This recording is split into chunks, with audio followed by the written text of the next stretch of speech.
नमस्कार मित्रों, मैं डॉक्टर संजय सर आपका स्वागत करते हैं अनअकैडमी यूपीएससी हिंदी चैनल पर। आज आपके सामने एक बहुत ही महत्वपूर्ण टॉपिक अमीर खुसरो को लेकर आए हैं हम। चूँकि सल्तनत कालीन साहित्य में अमीर खुसरो बहुत ही इम्पोर्टेंट हैं। यहाँ से आपके मेंस और प्री दोनों के क्वेश्चन पूछे जाते हैं। तो आज जो हमारी क्लास होगी वो बेसिकली आपके अमीर खुसरो और उनके लिखे गए जो लिटरेचर हैं उन पर डिपेंड होगी। ठीक है, तो सभी लोग तैयार हो जाइए। आप जब स्टार्ट करते हैं अमीर खुसरो के विषय में आपको जानकारी देते हैं।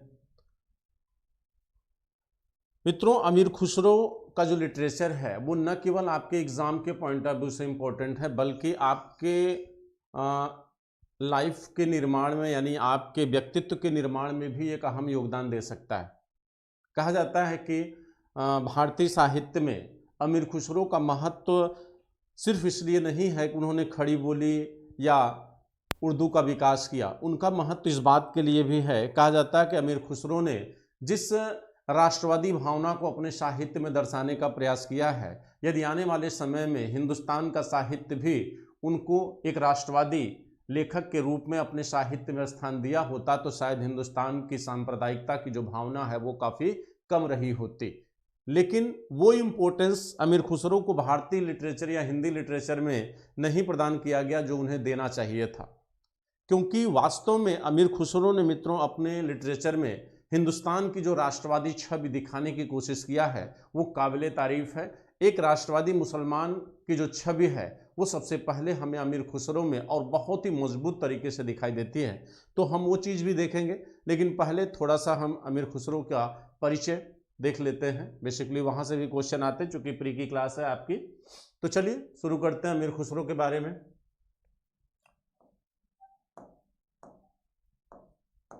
अमीर खुसरो,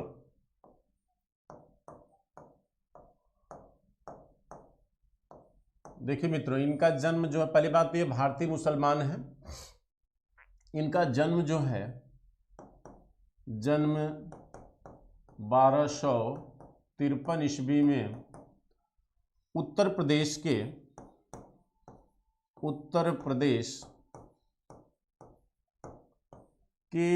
एटा जिले, उत्तर प्रदेश के एटा जिले के पटियाली गांव में हुआ था। कौन सा गांव? पटियाली गांव। ठीक। इनके जो पिता थे, पिता का नाम था सैफुद्दीन। इनके पिता का नाम था सैफुद्दीन, और यह सैफुद्दीन जो है ये नासिरुद्दीन महमूद के समय भारत आए थे। ये भारत कब आए थे? नासिरुद्दीन महमूद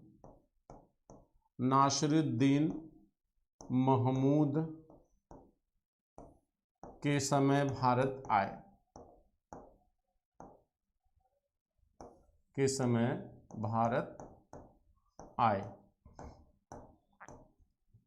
ठीक है।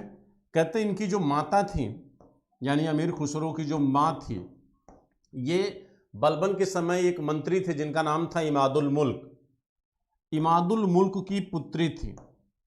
बलबन के कार्यकाल में मंत्री थे इमादुल मुल्क, और इन्हीं इमादुल मुल्क की पुत्री थी कौन? इमादुल मुल्क की पुत्री थी बलबन की माँ। ठीक है। और ये इमादुल मुल्क क्या था? बलबन का मंत्री था। बलबन का मंत्री था। ये क्या थे? ये बलबन के क्या थे? मंत्री थे। ठीक है। कहते हैं अमीर खुसरो का जो मूल नाम है, इनका मूल नाम यामुनुद्दीन मुहम्मद अबुल हसन था। यामुनुद्दीन मुहम्मद अबुल हसन,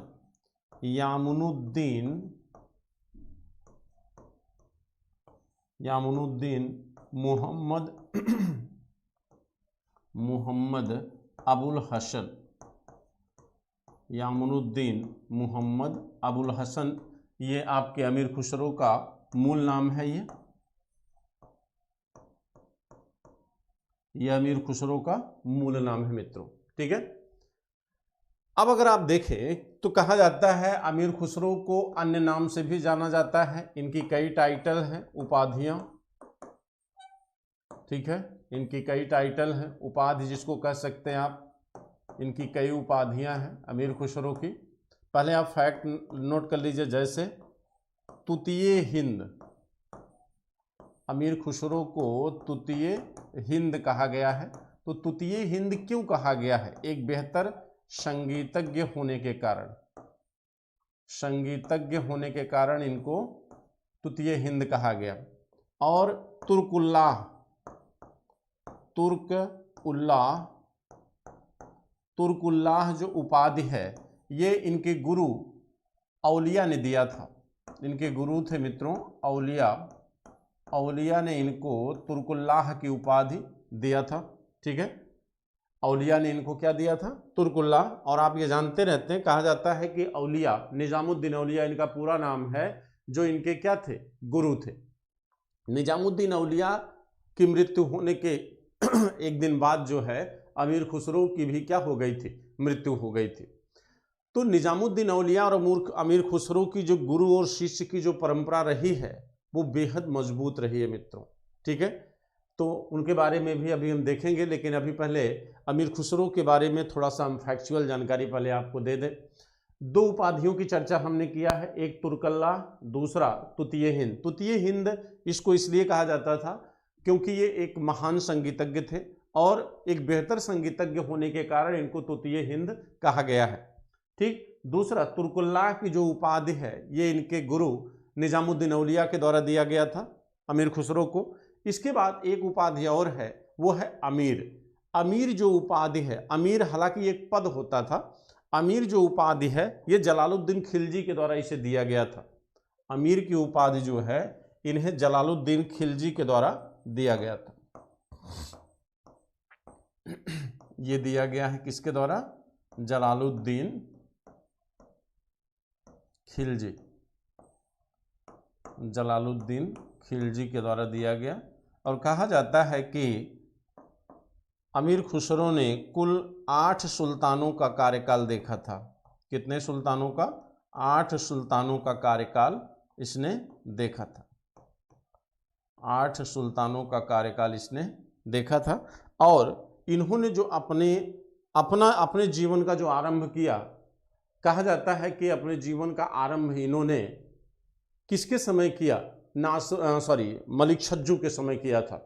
लेकिन इनके साहित्यिक जीवन का जो प्रारंभ है वो नासिरुल शहजादा मोहम्मद से होता है। शहजादा मोहम्मद, अगर आपको याद होगा तो ये बलबन का बड़ा बेटा था शहजादा मोहम्मद, और उसी के आश्रय में इन्होंने पहली बार अपने साहित्यों का निर्माण प्रारंभ किया था। लेकिन एक राजनीतिक जीवन यानी राजदरबार का जो जीवन है, राजदरबार में इन्होंने सबसे पहले जो एंट्री किया वो मलिक छज्जू के समय किया था। ठीक है, इसके पहले राजदरबार में इन्होंने अपना स्थान नहीं लिया था। ठीक है, तो राजदरबार में ये स्थान लेंगे कब? ये खिलजी वंश में जाके। ठीक, आपको याद होगा मलिक छज्जू जो है आपके जलालुद्दीन खिलजी के समय इसने विद्रोह किया था। मलिक छज्जू का विद्रोह, 2 विद्रोह बड़े फेमस हैं, मलिक छज्जू का विद्रोह और सिद्दी मौला का विद्रोह। 2 विद्रोह बड़े फेमस हैं जलालुद्दीन खिलजी के समय।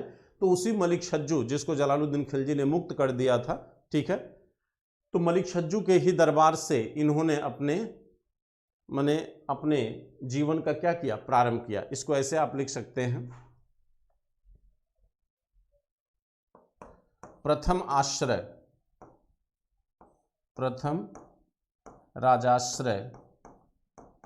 राजाश्रय किसका इसने लिया? मलिक छज्जू का। हालांकि मलिक छज्जू सुल्तान नहीं था, ये बेसिकली सिर्फ क्या है? सूबेदार था।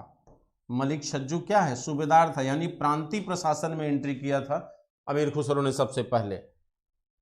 साहित्य का निर्माण कब शुरू किया इसने? साहित्य का निर्माण शहजादा मोहम्मद के समय शुरू हुआ। शहजादा मोहम्मद ये बलबन का बड़ा बेटा था जो मंगोलों के विरुद्ध मार दिया गया था। तो शहजादा मोहम्मद के समय इसने अपने साहित्य का क्या किया? निर्माण प्रारंभ किया। कौन? अमीर खुसरो।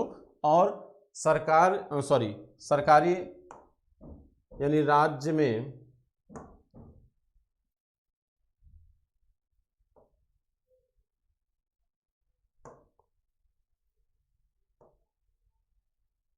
ठीक है।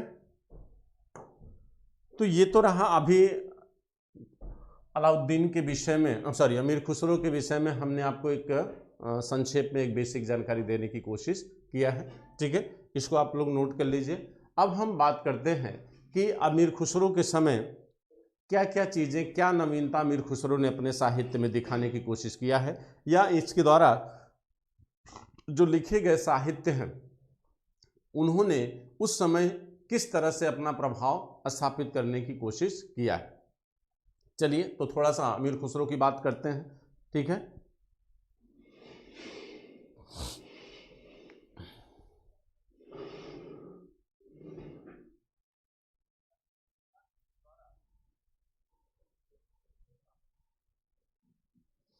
चलिए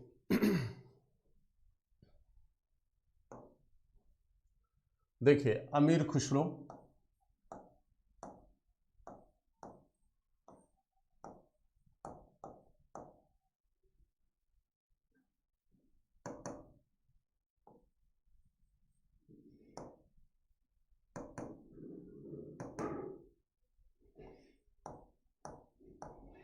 अमीर खुसरो, इसका जन्म कहाँ हो रहा है मित्रों? एटा।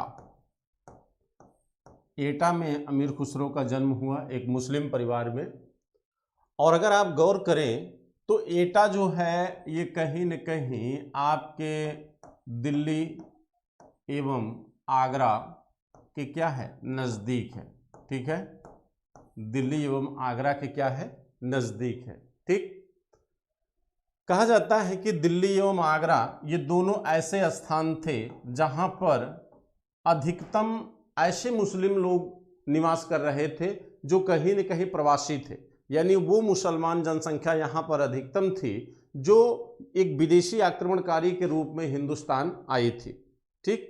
यानी कहने का मतलब है कि जैसे अगर आपसे पूछा जाए कि दक्षिण भारत के मुसलमानों में और उत्तर भारत के मुसलमानों में एक बेसिक डिफरेंस क्या है, तो उत्तर भारत के मुसलमानों और दक्षिण भारत के मुसलमानों में एक बेसिक डिफरेंस मित्रों ये है कि जो उत्तर भारत का मुसलमान है वह मूल रूप से वो मुसलमान थे जो कहीं न कहीं बाहर से आए थे आक्रमणकारी के रूप में, ठीक है। और दक्षिण भारत में वो मुसलमान थे जिनमें ज़्यादातर जो है ट्रांसफरेबल थे, यानी कहीं न कहीं ऐसे हिंदू थे जिन्होंने इस्लाम को अपना लिया था। कहा जाता उत्तर से दक्षिण बहुत कम मुसलमान गए थे और वहां पर ज़्यादातर मुसलमानों ने, ज़्यादातर हिंदुओं ने इस्लाम को स्वीकार किया था, तो ज़्यादातर परिवर्तित मुसलमान थे जो कहीं न कहीं इससे पूर्व क्या थे, हिंदू थे, ठीक। कहते यहां पर जो मुसलमान था वो एक कहीं न कहीं कट्टर मुसलमान है, रूढ़िवादी मुसलमान है जो बाहर से आया हुआ है। और यहां पर जो क्षेत्रीय जनसंख्या है वो क्या है, हिंदू है।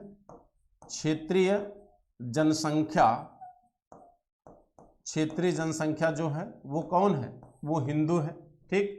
क्षेत्रीय जनसंख्या क्या है, हिंदू है। जो कहीं न कहीं हिंदी खड़ी बोली, हिंदी खड़ी बोली का प्रयोग करती है, ये उस समय क्षेत्रीय भाषा मानी जाती थी। कहा जाता है यहाँ के लोग हिंदी खड़ी बोली में बात किया करते थे, ये उनकी क्षेत्रीय भाषा थी, ठीक है। लेकिन कहते दिल्ली और आगरा का जो मुसलमान था, यानी जो यहाँ पर जो सत्ता थी वो किसकी थी, मुसलमानों की थी।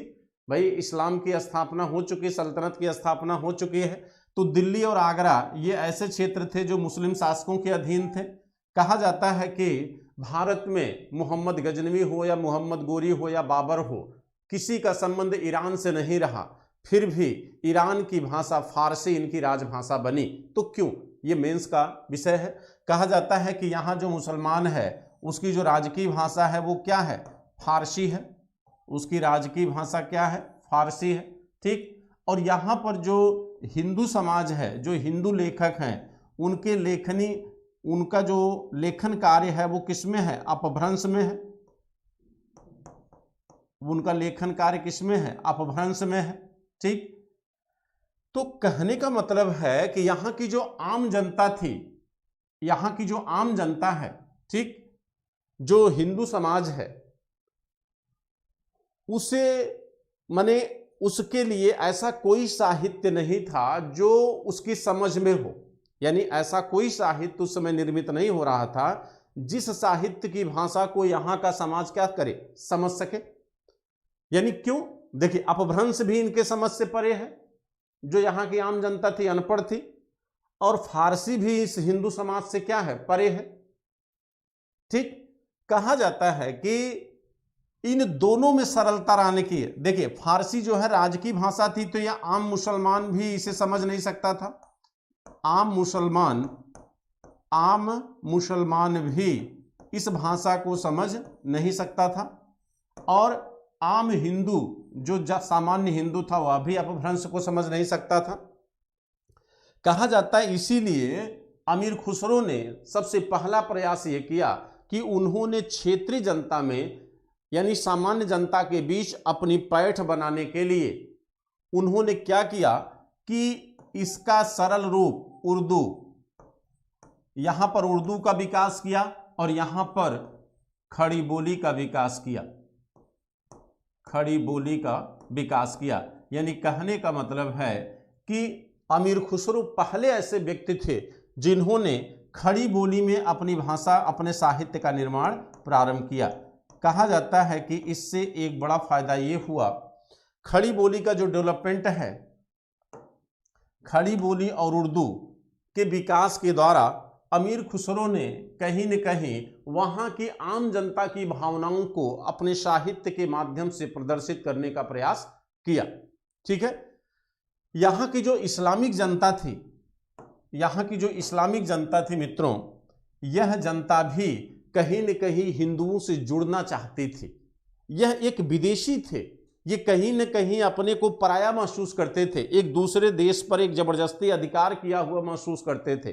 तो यह मुसलमान वर्ग भी कहीं न कहीं इस हिंदुओं से क्या होता था, जुड़ना चाहता था। लेकिन ये जुड़ तभी सकता था जब कोई ऐसी भाषा हो जो दोनों की भावनाओं को क्या करे, जोड़ सके, यानी दोनों की समझ में आनी चाहिए। तो खड़ी बोली जो है, कहा जाता है खड़ी बोली का विकास जो है ये हिंदी से ही माना गया है, लेकिन समस्या यहां उर्दू को लेकर है।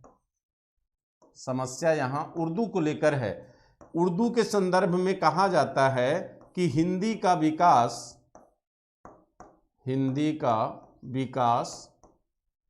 उर्दू से है या उर्दू का विकास हिंदी से, उर्दू का विकास हिंदी से।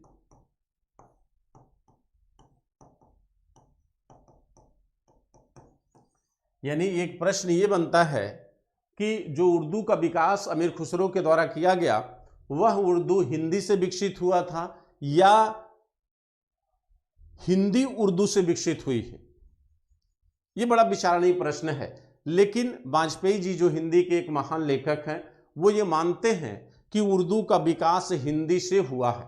ठीक है, हिंदी का विकास उर्दू से नहीं हुआ है। आप हिंदी में देखेंगे, कहा जाता है कि हिंदी में बहुत सारे उर्दू या फारसी शब्दों का उपयोग आपको दिखाई देता है। ठीक है, बहुत सारे उर्दू और फारसी शब्दों का उपयोग आपके हिंदी में दिखाई देगा। हिंदी स्वयं अकेले अपने साहित्य के निर्माण में सक्षम है, लेकिन उर्दू स्वयं अकेले अपने साहित्य के निर्माण में सक्षम नहीं है। इसलिए ये माना जाता है कि उर्दू का जो डेवलपमेंट है वो किसके द्वारा है, हिंदी भाषा से है। और किसके द्वारा किया गया, तो यह किया गया किसके द्वारा, यह किया गया अमीर खुसरो के द्वारा।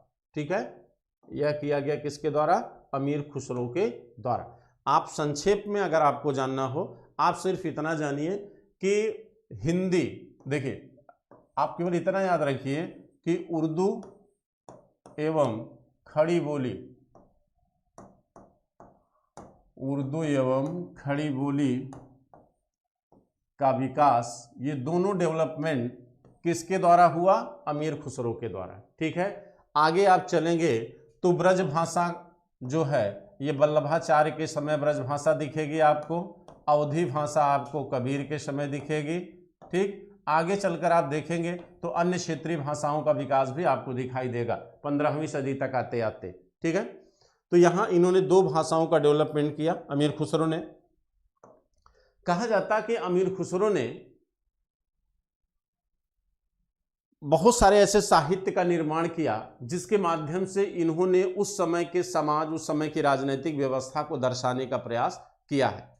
ठीक है, लेकिन कहा जाता है कि इनकी जो साहित्य है, जो अमीर खुसरो का जो साहित्य है, ये पहले ऐसे मुस्लिम लेखक थे मित्रों जिसमें कहीं न कहीं इनकी जो मातृभूमि की संकल्पना है, एक देशभक्ति की जो भावना है, वह पूरी स्पष्ट दिखाई देती है।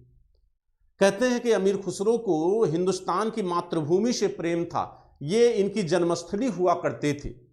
ठीक है, और इन्होंने कहा है, अमीर खुसरो ने कहा है कि देश प्रेम जो है वो धर्म प्रेम में शामिल है। इस बात को समझिए, अमीर खुसरो ने कहा मित्रों, इन्होंने कहा है कि देश प्रेम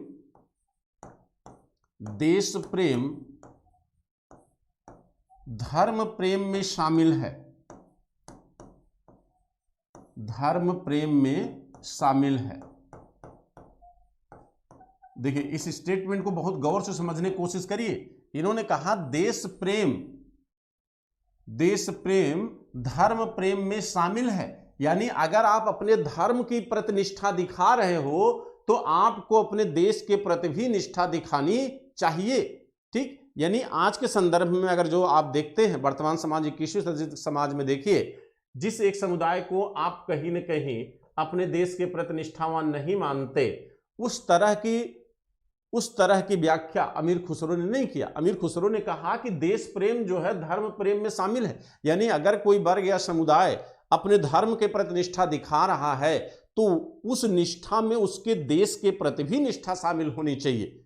ठीक, जो वर्तमान समाज में कुछ परसेंटेज यानी कुछ वर्ग विशेष के कुछ लोगों में ये चीज हमको दिखाई नहीं देती है। दूसरी, उन्होंने अमीर खुसरो ने एक बड़ी अच्छी बात कहा है अपने रचना में। उन्होंने कहा है कि इस्लाम में, जो उस समय का इस्लाम था, उसमें यह कहा गया कि ऐसा राज्य जो है जिस पे मुसलमानों का शासन न हो, वह मुसलमानों की नजरों में दारुल हर्ब है। दारुल हर्ब माने काफिरों का देश। देखिए, काफिरों का देश, दारुल हर्ब।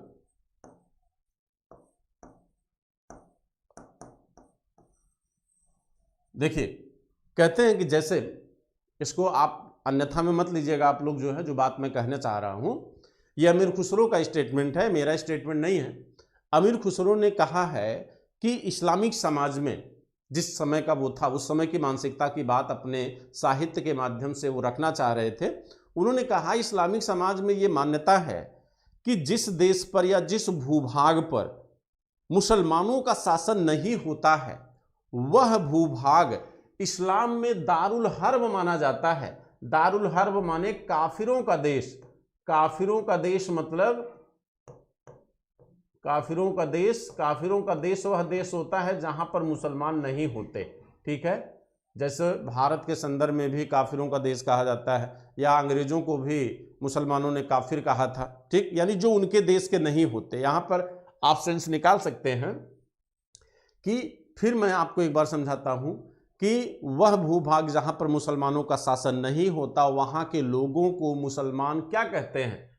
काफिर कहते हैं। ठीक, तो उनके यहां इसको दारुल हर्ब कहा गया है। लेकिन अमीर खुसरो अपने साहित्य में कहता है, अमीर खुसरो अपने साहित्य में कहता है कि ऐसा नहीं होना चाहिए। वो कहता है कि अगर स्वर्ग कहीं है तो यही है। कहां पे है? यही हिंदुस्तान की भूमि में। वो कहता है कि अगर, वो उसने एक पंक्ति लिखा है मित्रों, उसने कहा कि अगर फिरदौस बर रुए जमी अस्त, अगर फिरदौस बर रुए जमी अस्त, तो आगे कहता है हमी अस्त हमी अस्त हमी अस्त। ठीक, यानी अगर इस ब्रह्मांड में, इस दुनिया में स्वर्ग कहीं है तो वो यही है, यही है, यही है, यानी भारत के संदर्भ में वो कहता है। ठीक है, तो कहीं न कहीं उसका जो लेखन कार्य है वो राष्ट्रवादी भावना का एक प्रबल प्रतीक माना जाता है। उसने हिंदू मुसलमान की एकता को दर्शाने का प्रयास किया है। वह भारत भूमि की तारीफ करता है।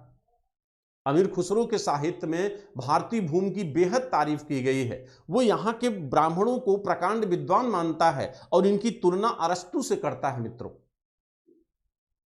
अमीर खुसरो ने भारतीय ब्राह्मणों की भी बड़ी तारीफ किया है। वह इनकी विद्वता की तारीफ करते हुए इनकी तुलना कहां से करता है? इनकी तुलना जो है अरस्तु से करता है।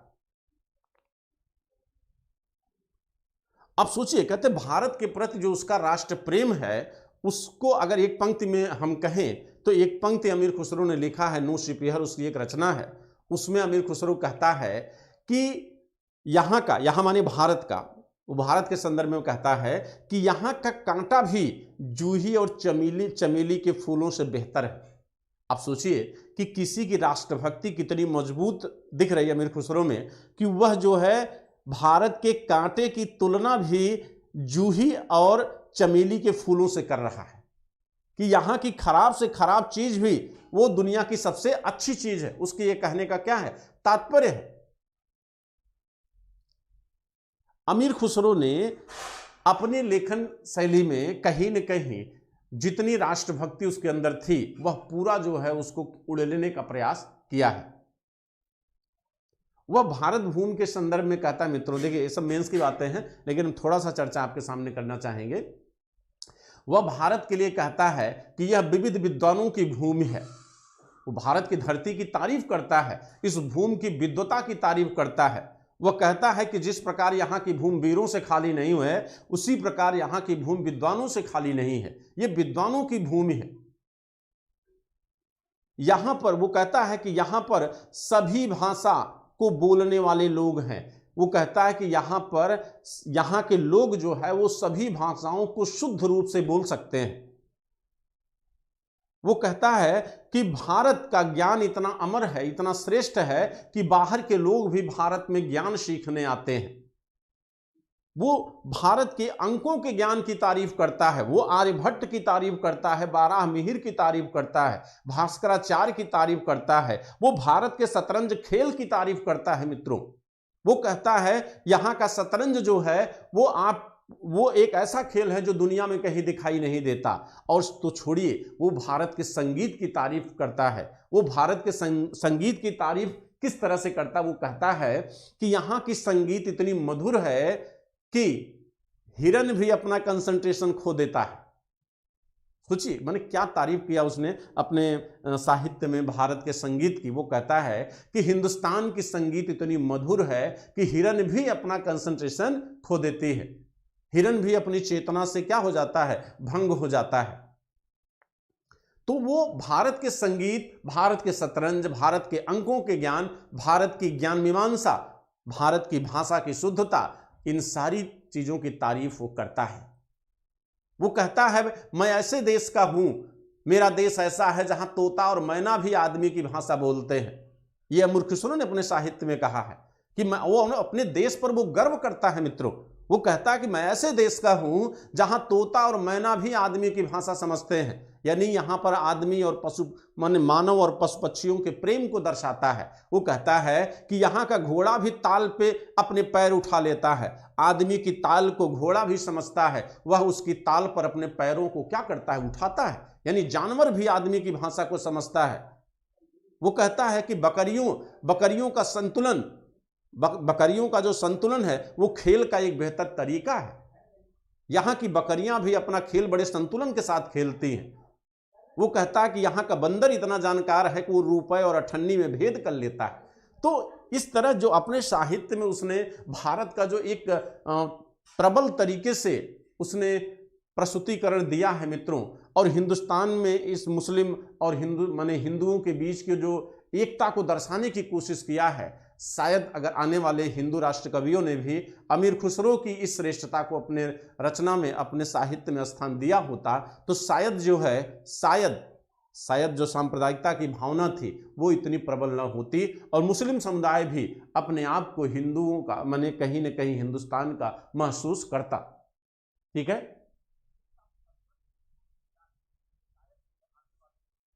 थोड़ा पानी।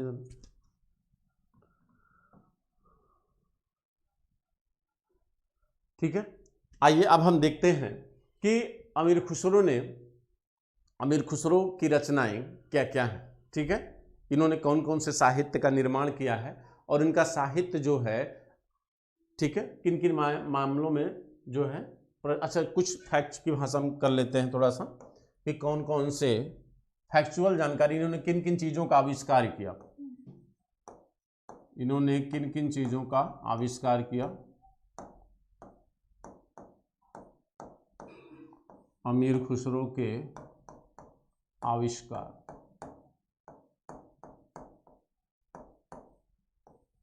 ठीक है। पहला उर्दू, खड़ी बोली, सितार, सितार जो है, कव्वाली,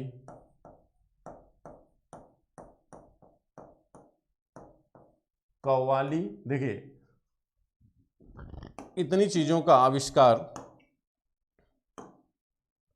उर्दू का, खड़ी बोली, सितार और कव्वाली, इनका आविष्कारक किसे माना जाता है? अमीर खुसरो को माना जाता है। इनका आविष्कारक किसे माना गया है? अमीर खुसरो को माना गया है मित्रों, ठीक है। तो ये आप अपने उसमें नोट कर लीजिएगा, बहुत इंपॉर्टेंट है, ठीक। और ये बार बार पूछा जाता है, ठीक है। अब हम चलेंगे अमीर खुसरो के साहित्य की तरफ कि अमीर खुसरो ने किन किन साहित्यों का निर्माण किया है, ठीक है।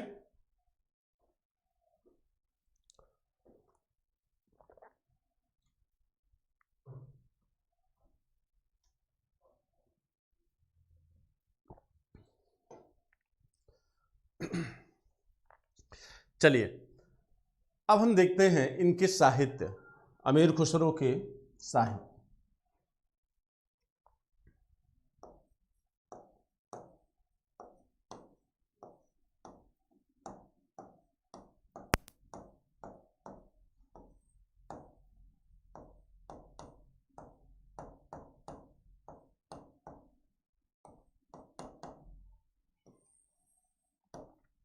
इनकी पहली रचना है किरान उस सादेन। इनकी पहली किताब है किरान उस सादेन। इसकी रचना इन्होंने 1289 में किया था, ठीक है। कहा जाता है कि किरान उस सादेन को दो सितारों का मिलन, इसका जो हिंदी अर्थ है, इसको हिंदी में कहते हैं दो सितारों का मिलन।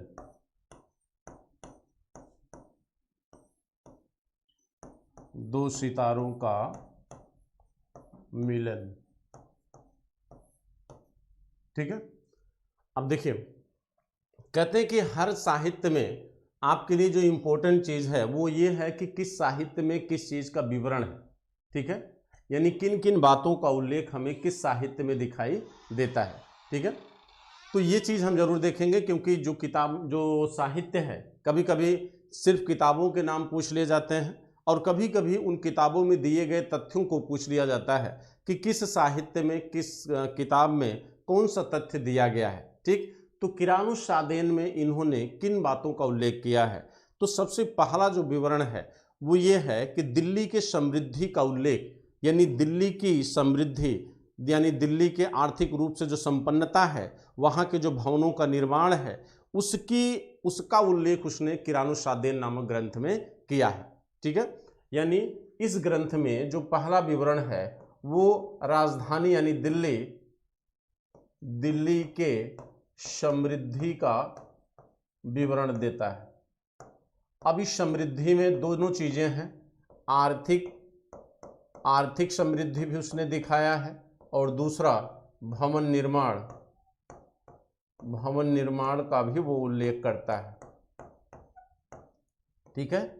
इसके अतिरिक्त जो है इस साहित्य में और क्या बताता है वो, इसके अतिरिक्त जो नए नए पद सृजित किए गए, जो नवीन पदों का सृजन हुआ दिल्ली सल्तनत में, उन पदों का उल्लेख ये करता है, जैसे मलिक, जैसे खान, जैसे सरखेल, जो नवीन पद थे, नवीन पद। अब नवीन पदों में कौन कौन थे? सरखेल सेना प्रमुख जो होता था, सरखेल, मलिक ये भी प्रशासनिक पद था, और खान, ये पद बलबन के समय बना था। ठीक, तो सरखेल, मलिक और खान जो नए पद सृजित किए गए थे, उन पदों का उल्लेख उसने किरानुस्सादेन नामक ग्रंथ में किया है। और इसके अतिरिक्त जो है, जो सबसे बड़ी बात है इस ग्रंथ की, इसी ग्रंथ में उसने कैकुबाद, इसी ग्रंथ में उसने कैकुबाद और बुगरा खां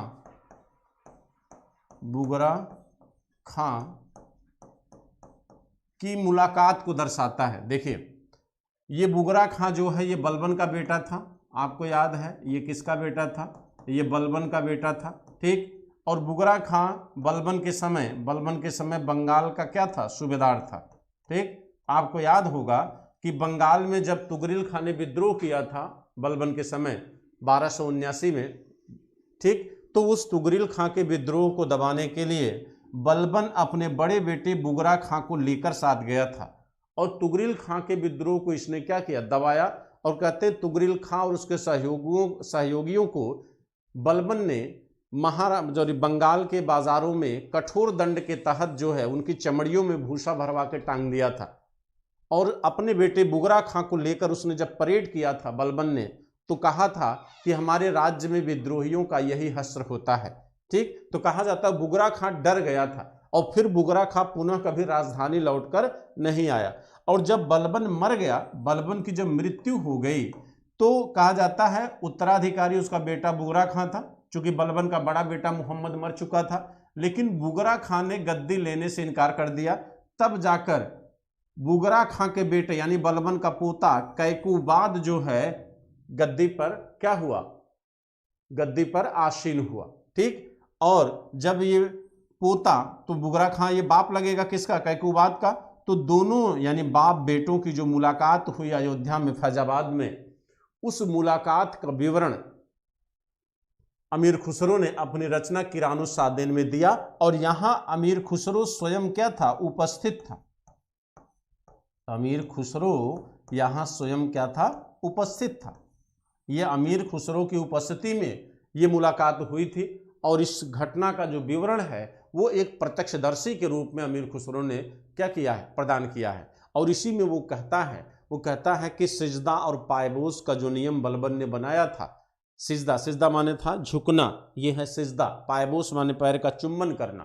कहा जाता है कि गुलाम सरदारों को अपने अधीन लाने के लिए बलबन ने सिजदा और पायबोस की व्यवस्था लागू किया था, जो सुल्तान के प्रति जो है राजदरबार के अन्य मंत्री क्या करते थे, प्रदर्शित करते थे। और कहा जाता है बलबन जब कैकुबाद जब सुल्तान बना, तो बुगरा खां एक सूबेदार के पद पर ही था। और बुगरा खां पिता है किसका, कैकुबाद का।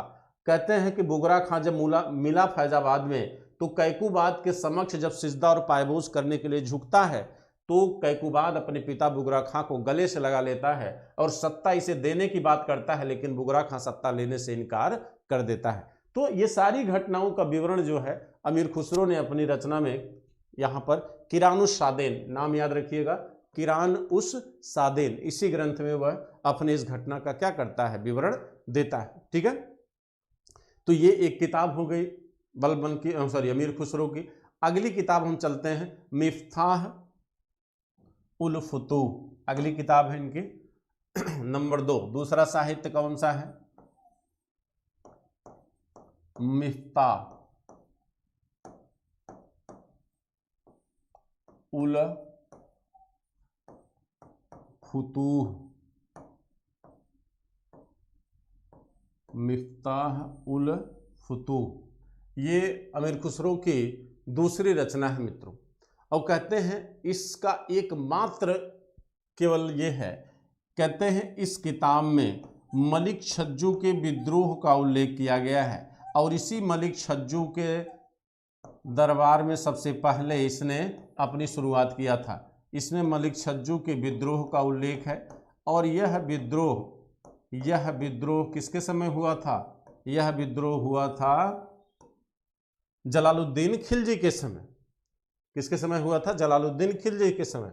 मलिक छज्जू कड़ामानिकपुर का सूबेदार था, कड़ामानिकपुर यानी इलाहाबाद। कहा जाता है जब इसने विद्रोह किया तो जलालुद्दीन खिलजी ने अपने भतीजे अलाउद्दीन खिलजी को भेजता है इसकी गिरफ्तारी के लिए, और अलाउद्दीन खिलजी इसे क्या करता है, गिरफ्तार लेकर जब राज दरबार में गया तो कहा जाता है कि जलालुद्दीन खिलजी अपनी उदारता का परिचय देते हुए मलिक छज्जू को क्या करता है, मुक्त कर देता है, छोड़ देता है। ठीक, लेकिन वहीं एक और विद्रोह हुआ था जिसको कहते हैं सिद्दी मौला का विद्रोह। सिद्दी मौला का विद्रोह, सिद्दी मौला एक सूफी था और कहते हैं जब सिद्दी मौला ने विद्रोह किया तो इसे हाथियों से कुचलवा देता है, यानी यहां पर इसे कठोर दंड देता है, इसे हाथियों से कुचलवा देता है सिद्दी मौला को। तो एक ही राजा, एक ही सुल्तान है और उसके अंदर दो तरह की विचारधाराएं दिखाई देती हैं। इसका मतलब हुआ कि सल्तनत काल में जलालुद्दीन खिलजी के लिए समान दंड के लिए समान सजा का प्रावधान शामिल नहीं था, यानी दंड की समता का सिद्धांत जलालुद्दीन के समय दिखाई नहीं देता। अगर आपसे ये पूछ ले कि अमीर खुसरो ने अपने किस सिद्धांत में दंड की न्याय व्यवस्था, यानी या कहिए कि दंड की समता का सिद्धांत को प्रदर्शित करने का प्रयास किया है, यहां पर दंड की समता का सिद्धांत दिखाई नहीं देता है। देखिए, कुछ चीजें आपको एज इट इज साहित्य में लिखे हुए नहीं होते हैं, आप एक विद्यार्थी होने के कारण कुछ चीजें आपको तर्क करके निकालना होता है। तो यहाँ पर दंड का जो न्याय व्यवस्था यहाँ पर जलालुद्दीन खिलजी ने दिखाया है वो ये दर्शाता है कि जलालुद्दीन खिलजी के समय दंड की समता का सिद्धांत लागू नहीं था। तो मित्रों, आपके किस शासक ने दंड की समता का सिद्धांत लागू किया था? ठीक, क्योंकि आप जानते हैं भारतीय समाज में ब्राह्मणों को विशेषाधिकार प्राप्त था। ठीक, भारत में भी दंड की समता का सिद्धांत नहीं था, इस्लाम में भी दंड की समता का सिद्धांत नहीं था, लेकिन कहा जाता है अशोक पहला शासक था जिसने दंड की समता का सिद्धांत क्या किया था, लागू किया था। अशोक ने ही दंड की समता का सिद्धांत पहली बार लागू किया था और ब्राह्मणों के विशेषाधिकार को अशोक ने क्या किया था, समाप्त कर दिया था। ठीक है, अगली जो किताब है वो है आशिका। अगली जो किताब है, आप एक एक नोट करते चलिएगा। अगली पुस्तक है आशिका, नंबर 3, आशिका। देखिए, ये दो लोगों की प्रेम कहानी पर आधारित है, एक खिज्र खां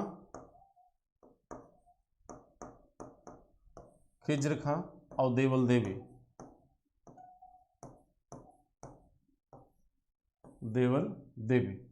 ठीक है, देखिए, कहते हैं खिज्र खां के आदेश पर ही एक किताब अमीर खुसरो ने लिखा था। ठीक है, ये एक प्रेम कहानी है।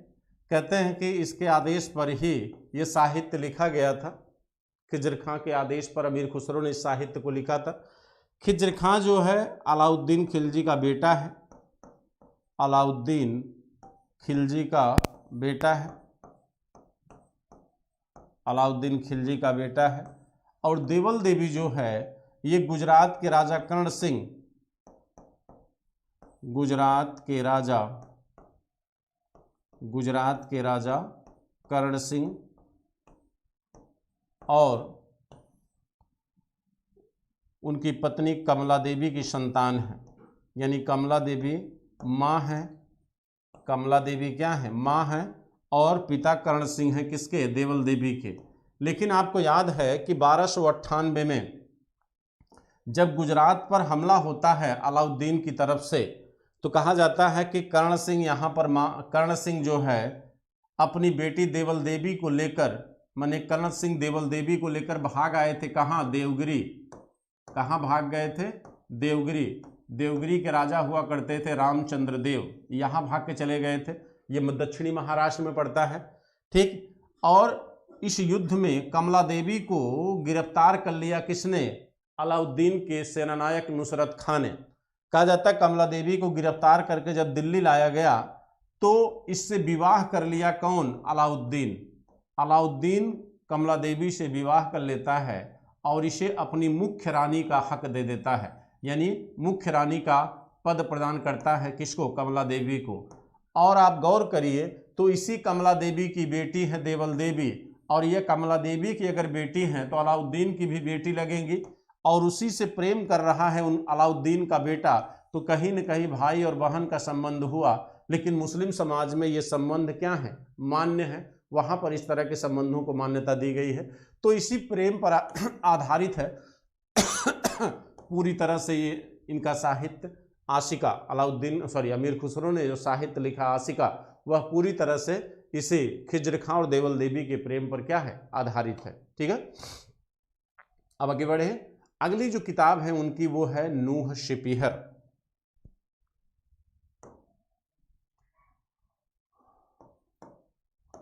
अगली किताब है चौथी, नूह शिपिहर।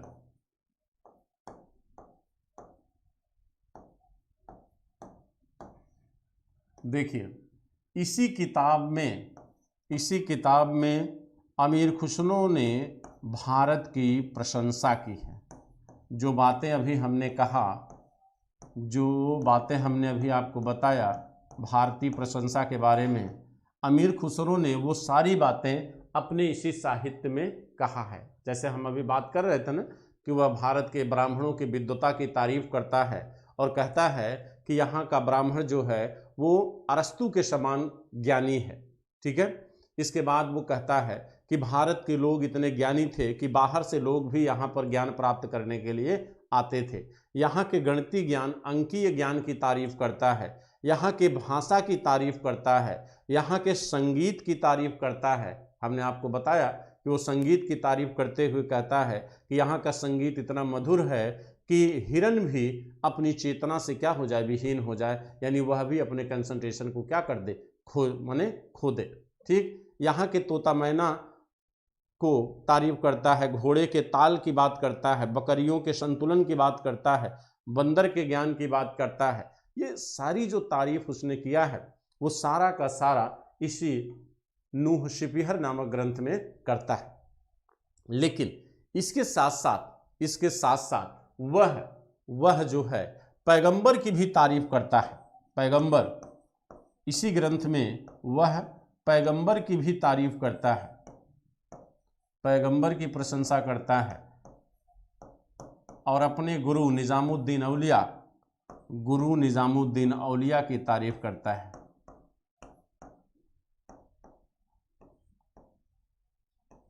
गुरु निजामुद्दीन औलिया, जिनकी दरगाह कहाँ है, दिल्ली में है। इनकी दरगाह कहाँ है, दिल्ली में। ठीक, औलिया ने कभी, ये चिश्ती संप्रदाय के थे, औलिया ने कभी किसी सुल्तान का राजाश्रय ग्रहण नहीं किया था, यानी राज्य में स्थान या राज्य में पद स्वीकार नहीं किया। अलाउद्दीन ने कई बार प्रयास किया, लेकिन उसके लिए हमेशा निजामुद्दीन औलिया ने यही कहा कि मेरी खानकाह के 2 दरवाजे हैं, एक दरवाजे से अगर आप आएंगे तो दूसरे से हम बाहर चले जाएंगे।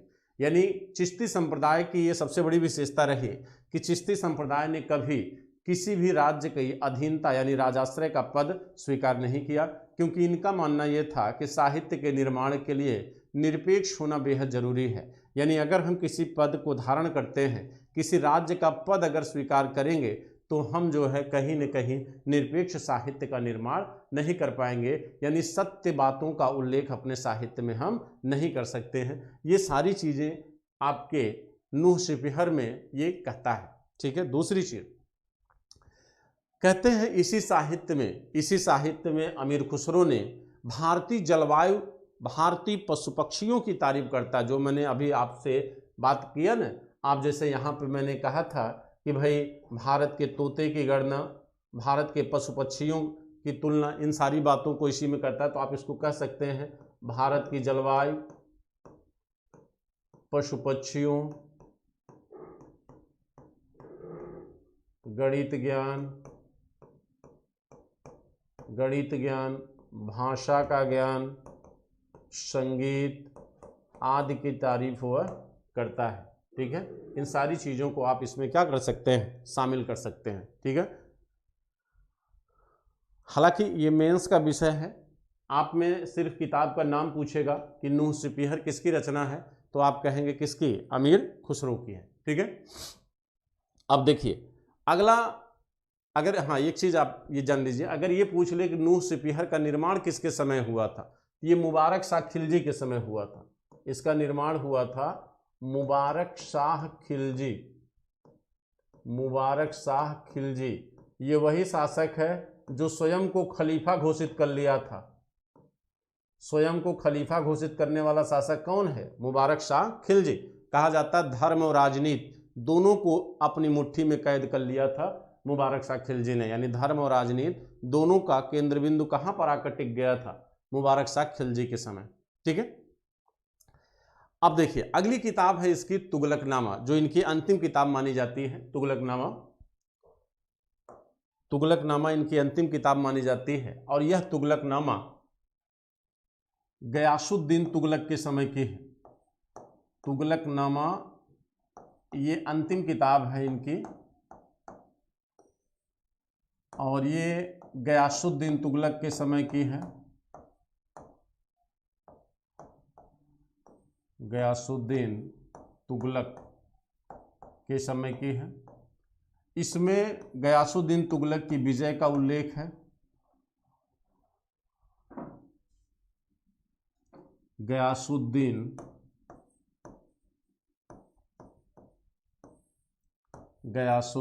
तुगलक, गयासुद्दीन तुगलक की विजय का उल्लेख है। विजय का वर्णन है, गयासुद्दीन तुगलक की विजय का वर्णन है और इसी में वह गयासुद्दीन तुगलक की तारीफ भी करता है। गयासुद्दीन तुगलक की इसी में वो क्या करता है? तारीफ करता है और कहता है कि 100 पंडितों का शिरोवस्त्र, कहता है कि गयासुद्दीन जो है 100 पंडितों का शिरोवस्त्र अपने राजमुकुट के नीचे धारण करता था। यह 100 पंडितों का शिरोवस्त्र, शिरोवस्त्र माने सिर का वस्त्र, शिरोवस्त्र, शिरोवस्त्र अपने राज सिंहासन, अपने राज सिंहासन के नीचे धारण करता था। राज सिंहासन के नीचे धारण करता था। ठीक है, यानी कहीं न कहीं ये गयासुद्दीन तुगलक की विद्वता की तारीफ करता है। ठीक, और कहता है कि गयासुद्दीन तुगलक जो है 100 पंडितों के शिरोवस्त्र को अपने राज सिंहासन के नीचे धारण करता है। ये गयासुद्दीन की प्रगतिशील विचारधारा की तारीफ करता है, उसकी विद्वता की तारीफ करता है। ठीक है, और सबसे बड़ी बात कहते हैं कि यहीं पर वो ये भी कहता है कि भारत की महिलाओं की चर्चा करता है और कहता है कि यहाँ की महिलाएं जो है सुई और तकुआ, तकुआ माने होता है सिलना, सुई और तकुआ चलाती हैं। हाँ, ध्यान रखना चरखा शब्द का उल्लेख भी अमीर खुसरो ने किया। लेकिन अगर आपसे कहा जाए कि चरखा का पहला उल्लेख कहाँ आया है, तो चरखा का पहला उल्लेख आया है फुतूश सलातीन नामक ग्रंथ में। ठीक है, लेकिन यहाँ पर यह भी चरखा का उल्लेख करता है।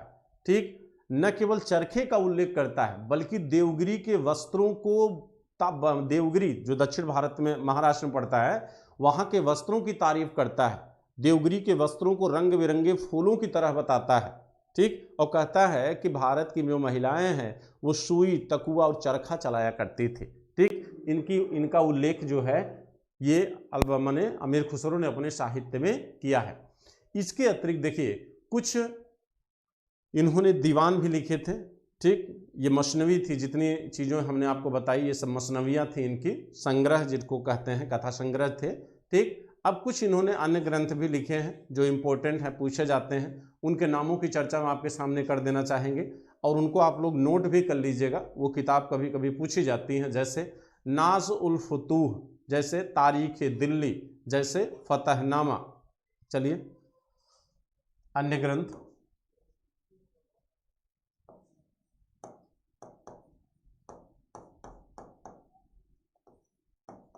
अन्य ग्रंथों में पहला है नाज उल फुतूह,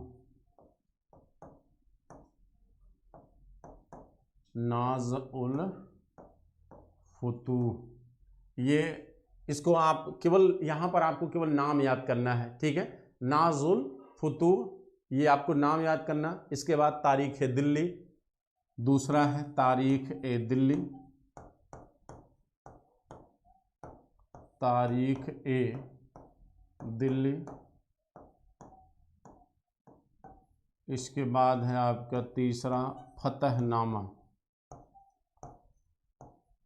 इसे एक अन्य नाम से भी जाना जाता है फतहनामा को, लेकिन वो मुझे याद नहीं आ रहा है। ठीक है, आप फतहनामा ही याद रखिए जो है। ठीक, इसके बाद एक बड़ा महत्वपूर्ण ग्रंथ है खमसा ए पंचगज। ठीक है, खमसा ए पंचगज। देखिए जो चौथा ग्रंथ है खमसा, इसको कहते हैं खमसा, खमसा ए पंचगज। तो इसमें पंचगज में 5 रचनाएं शामिल हैं। इसकी जो पंचगज शब्द लिखा हुआ है इसमें 5 रचनाएं शामिल हैं। खमसा ए पंचगज में कौन कौन से 5 हैं? खमसा ए इसमें इसी में आपका आता है, खमसा ए पंचगज का ही अंग है आइन ए सिकंदरी, आइन ए सिकंदरी, आइन ए सिकंदरी। इसी में आपके आता है लैला मजनू, लैला मजनू,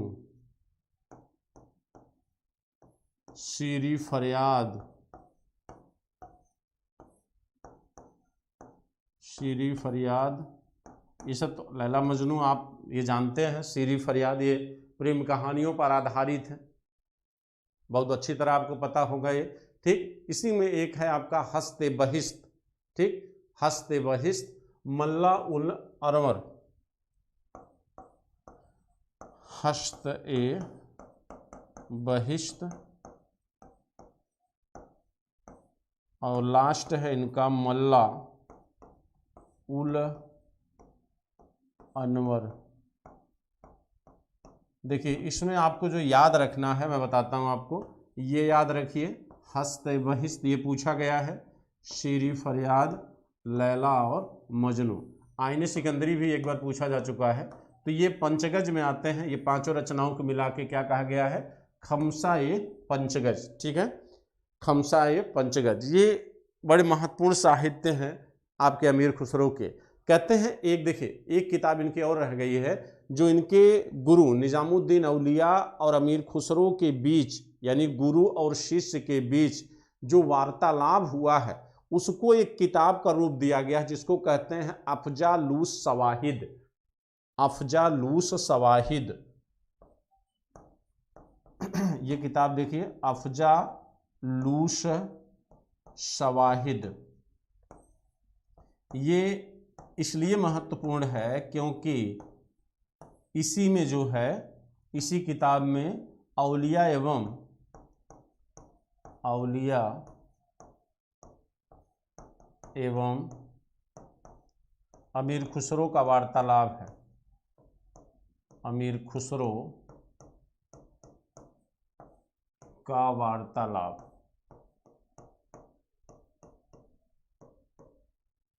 ठीक है, अफजालूस सवाहिद ये अमीर खुसरो और औलिया यानी गुरु और शिष्य के बीच जो वार्तालाप हुआ है वो इसी साहित्य में क्या किया गया है? संग्रहित किया गया है, अफजालूस सवाहिद। ठीक, ये आपके लिए महत्वपूर्ण साहित्य हैं, इनको आप लोग नोट कर लीजिएगा, एक नोट्स जरूर बनाइएगा। ठीक है, क्योंकि मेरा मानना है कि आपको इतने तथ्य मिलेंगे नहीं जल्दी। ठीक है, आप 2-4 किताबें पढ़ पाओगे तब आपको इतने तथ्य मिलेंगे। तो कम से कम आप इन रचनाओं को जरूर याद रखिएगा। ठीक है, और अब अगर हम बात करें इनके गुरु निजामुद्दीन औलिया के, कहा जाता है कि निजामुद्दीन औलिया इनके परम गुरु हुआ करते थे और निजामुद्दीन औलिया को अमीर खुसरो बेहद मानते थे। कहा जाता है कि जब निजामुद्दीन औलिया की मृत्यु हुई दिल्ली में, तो निजामुद्दीन औलिया की मृत्यु होने पर इन्होंने एक पद्य लिखा था। इन्होंने जो पद्य लिखा था सुनिए उसको ध्यान से। क्या लिखते हैं अमीर खुसरो? लिखते हैं कि गोरी सोवे सेज पर, गोरी सोवे सेज पर मुख पर डारे केस, गोरी सोवे सेज पर मुख पर डारे केस, चल खुसरो घर आपड़े रैन भई चहुदेश, यानी कहने का मतलब है कि गोरी सोए शेष पर, यानी सैया पर अब जो है गुरु सो चुका है, मुख पर डारे केस, यानी कफन जो है उनके मुख पर पड़ा हुआ है। चल खुसरो घर आपड़े, यानी खुसरो अब तुम भी चल, रैन भई चहुदेश, यानी चारों तरफ अब क्या है, अंधेरा हो चुका है, अब यहाँ रहने का कोई मतलब नहीं है। और गुरु के जाने के बाद वह शिष्य भी एक दिन बाद जो है ऊपर चला जाता है। तो ये गुरु और शिष्य का जो एक प्रेम है वो इस पद्य से झलकता है, और बड़ा ही मार्मिक विवरण उन्होंने इस साहित्य में दिया है अपने गुरु को लेकर। ठीक है, वर्तमान में इस तरह का संबंध आपके लिए बहुत ही आश्चर्यजनक है, ये बहुत ही कम दिखाई देता है। ठीक है, गुरु और शिष्य का जो संबंध है वो बहुत हद तक बदल चुका है, बहुत हद तक व्यावसायिक हो चुका है। ठीक है, तो चलिए आज हमने चर्चा किया जो है अमीर खुसरो की। ठीक, शाम की क्लास में 8 बजे मिलते हैं एंशिएंट हिस्ट्री के साथ।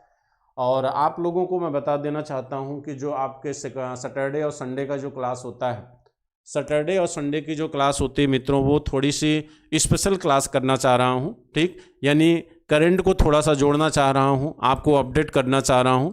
हिस्टोरिकल बैकग्राउंड उसमें जुड़ा रहेगा, लेकिन वहाँ पर प्योर करंट भी हो सकता है। ठीक है, और इतिहास से जुड़ा हुआ करंट भी हो सकता है, यानी जितने भी रिलेवेंट टॉपिक इतिहास के हैं जो करंट से जुड़े हुए हैं, वहाँ पर हम थोड़ा सा डिटेल में उस 2 दिन हम चर्चा करेंगे। ठीक है, ठीक है मित्रों, तो 2 दिन स्पेशल क्लास होगी और 5 दिन आपकी जो है माने इतिहास चलेगा। ठीक, आर्ट एंड कल्चर और एंशिएंट हिस्ट्री की जो क्लासें चल रही हैं ये आपकी मंडे टू फ्राइडे होगी।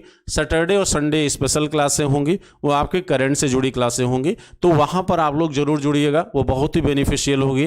क्योंकि वर्तमान जो यूपीएससी का पैटर्न है वो चाहे प्री का हो चाहे मेंस का हो, वो आपके करंट से रिलेट करके ही क्वेश्चन आंसर करता है। ठीक है, तो वहाँ पर आपको कम से कम क्वेश्चन का तरीका समझने में आसानी होगी। ठीक है, इसलिए आप जरूर जुड़िएगा। 8 बजे फिर मिलते हैं। थैंक यू, जय हिंद, जय भारत।